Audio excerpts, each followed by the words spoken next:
Here, the Lent comes and goes. Beautiful 8 weeks in which we were taught when we were young that those are the best days of the entire year.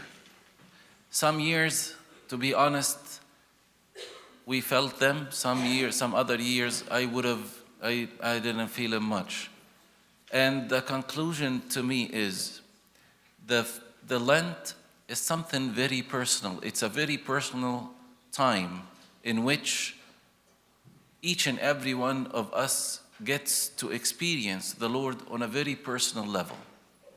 So if the church starts the Lent tomorrow, the questions that should be bothering me shouldn't be, when am I going to start my Lent? Because again, the church starts tomorrow.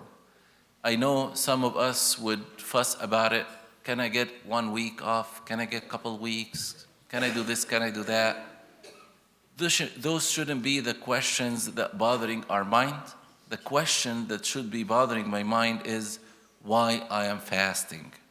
Because if there is a reason, personal reason for myself to fast this Lent, then the whole thing is going to make sense. Not only make sense, but also, or more important, it'll be very benefitable for me. I'm going to benefit a lot from these days. Sad enough, some years would see people halfway through and they say, Abuna, I'm not feeling any change. I'm not feeling any difference. Well, the problem is you didn't take your Lent personal. You didn't plan for your Lent.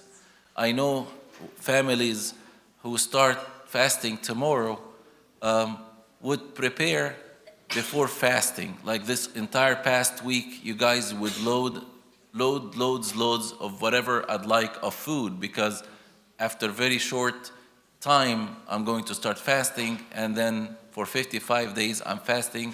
I won't be able to eat those foods. But as we prep, if we're consider that okay, as we prep for the Lent in such manner, the Lent should we prepare for it also from a spiritual aspect, which is, what is the Lent this year for me? Me personally, I would love to title every Lent.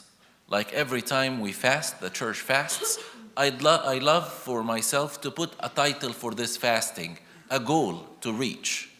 And usually the goal is two things together.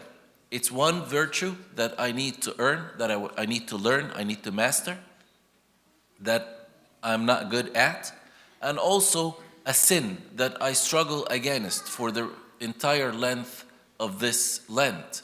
So that my Lent is very personal and it's very effective, that I fast and pray, asking God for one certain gift by the end of the Lent, by the Feast of the Holy Resurrection, that my Lent this year, 2020, in God's grace, I changed. I didn't do that before, now I'm doing it.